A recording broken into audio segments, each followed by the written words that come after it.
નમસ્કાર, હું છું પત્રકાર કાજલ સુવા. તમે મને ખેડૂતોના પ્રશ્નોને વાચા આપતા અને ગુજરાતની જનતા માટે અવાજ ઉઠાવતા ખૂબ જોઈ હશે.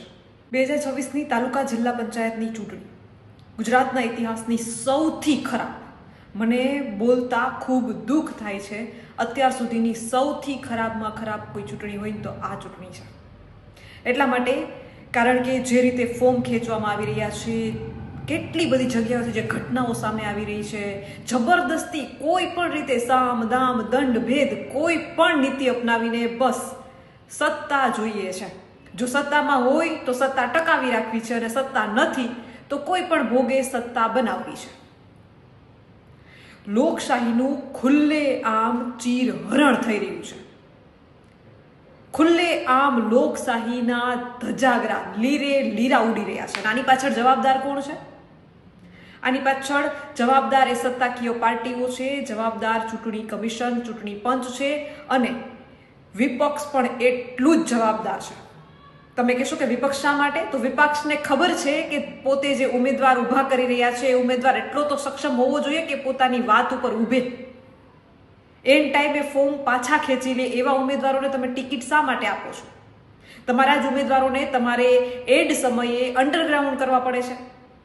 એનો મતલબ કે તમને તમારા ઉમેદવારો ઉપર વિશ્વાસ નથી અને એ ઉમેદવારોને શરમ આવવી જોઈએ જે ફોર્મ પાછા ખેંચી રહ્યા છે. તમારી 10-20 લાખ રૂપિયાની લાલચ માટે તમે લોકશાહીને વેચી રહ્યા છો.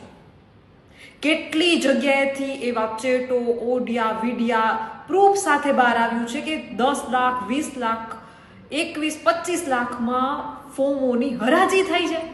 શરમ આવવી જોઈએ. ક્યાં છે લોકશાહી આમાં?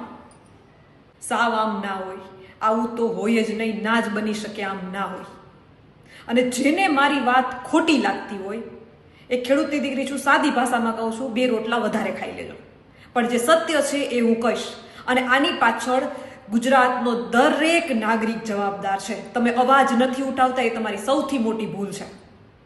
આમાં માત્ર સત્તાકીય પાર્ટીઓ, રાજનેતા જ નહીં પણ જે લોકશાહીનું ચીરહરણ થઈ રહ્યું છે એમાં જનતા એટલી જ જવાબદાર છે.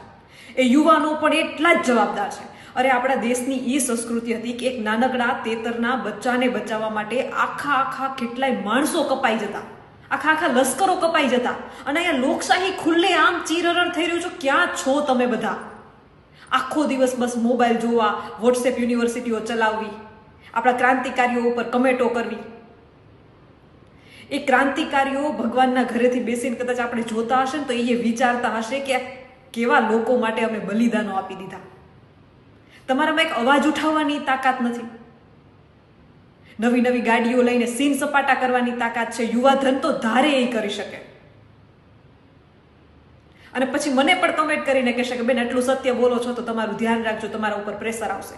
અરે સત્યની લડાઈ લડતા હો, સાચું બોલતા હો અને કદાચ તમારા ઉપર પ્રેશર આવે તો હું મારી જાતને ધન્ય સમજીશ કે સાચું બોલીને લોકો માટે અવાજ ઉઠાવીને મારા ઉપર પ્રેશર આવ્યું છે. કદાચ 10 દિવસ કે 20 દિવસ કે 2 મહિના જેલમાં નાખે તો સત્ય માટે ગઈ છું ને. વધીને 2 નોટિસ આપશે મને, પરંતુ મારી અંદર એ રંજ તો નહીં રહી જાય ને દેશ માટે કાંઈ કરી ન શકી, કે હું સત્ય ન બતાવી શકી. 2 નોટિસ આપશે તો મારે ખેતર છે, વાડી છે, ત્યાં જઈને કામ કરીશ, પરંતુ સત્ય છે તો હું બોલીશ. પણ હું દેશની અધોગતિમાં ભાગીદાર તો નહીં બનું ને. અવાજ ઉઠાવું છું તો દેશ માટે, દેશની જનતા માટે, દેશના ભલા માટે કામ તો આવી રહી છું ને. શું તમારામાં એટલી હિંમત નથી કે તમે અન્યાય સામે એક શબ્દ બોલી શકો? મુદ્દો એ છે કે શું ચૂંટણી પંચને નથી ખબર? શું મીડિયાને નથી ખબર? શું રાજનેતાઓને નથી ખબર? મીડિયા પણ એટલી જ જવાબદાર છે. હું પત્રકાર છું એટલે મીડિયાને ન કહી શકું એવું નથી. લોકશાહીના સ્તંભમાં એક મીડિયાનો સ્તંભ પણ આવે છે અને ક્યાંક ને ક્યાંક મીડિયા પણ પોતાની ફરજ ચૂકી છે. સમય છે આપણી ફરજને ફરીથી ઊભી કરી અને આપણી ફરજ બજાવવાની. જેટલાય ઉમેદવારોએ ફોર્મ પાછા ખેંચ્યા છે, વિપક્ષની પણ જવાબદારી છે કે પોતાના ઉમેદવારોએ જે ફોર્મ પાછા ખેંચ્યા છે એમની પાછળ એક કમિટીની રચના કરવામાં આવે અને તપાસ કરવામાં આવે કે એમણે બળજબરીથી કે કોઈ લોભ લાલચમાં આવીને ફોર્મ પાછા ખેંચ્યા છે કે એની રીતે પાછા ખેંચ્યા છે. કોઈ ગેરરીતિ થઈ છે તો વિપક્ષની પણ જવાબદારી છે કે પોતાના ઉમેદવારોને એક કમિટી બનાવી અને ચકાસણી અને તપાસ કરવામાં આવે. આમાં કેટલાય બિનહરીફ દાખલાઓ એવા પણ છે કે જે માત્ર બિનહરીફ નથી બન્યા, એને લોકોને બનાવ્યા છે. આ દેશની જનતાને બનાવી છે એમને. શરમ આવવી જોઈએ એ તમામ લોકોને કે જેણે પોતાના થોડાક સ્વાર્થ માટે જનતાના હિતને વેચી નાખ્યું. આ એ જ ગુજરાત છે કે જ્યાંથી ક્રાંતિકારીઓ ગાંધીજી, સરદાર વલ્લભભાઈ પટેલ જેવા અનેક ક્રાંતિકારીઓ અહીંયાથી જ એમણે દેશને આઝાદ કર્યો છે.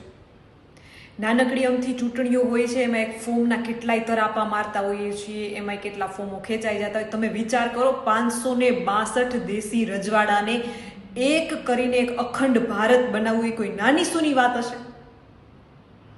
562 દેશી રજવાડાને ભેગા કરવા, એક સ્ટેજ ઉપર લઈ આવવાને, એક આખું અખંડ ભારત બનાવી નાખવું. આપણે એક ચૂંટણી માટે એટલા લાખોના તરાપા કરીએ ને ઉમેદવારોને અંડરગ્રાઉન્ડ કરવા પડે. અને આપણે એ જ લોકો છીએ કે જે આપણા ક્રાંતિકારીઓ ઉપર અત્યારે વોટ્સએપ યુનિવર્સિટીઓમાં મેસેજ ફેરવીએ છીએ. આપણી તાકાત એ નથી કે ક્રાંતિકારીઓના તલભારે આવી શકીએ આપણે. જેણે 562 દેશી રજવાડાઓને એક કર્યા હશે, એણે કેટલી મહેનત કરી હશે એ અત્યારે કદાચ આપણે જોતા હશે તો શું વિચારતા હશે કે શું એણે એટલા માટે પોતાના આખા જીવનની કુરબાની આપી હતી કે આપણે આ રીતે દેશની લોકશાહીના ધજાગરા ઉડાવીએ.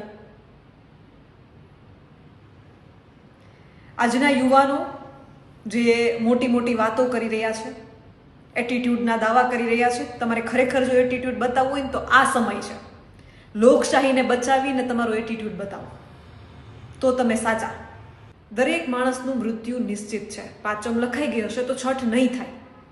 તો પછી નમામલાની જેમ શું કામ જીવવું?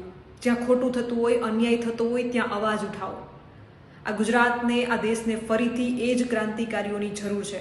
ભગતસિંહ છે, સરદાર વલ્લભભાઈ પટેલ છે, ગાંધીજી છે, એવા ક્રાંતિકારીઓની ફરીથી જરૂર છે.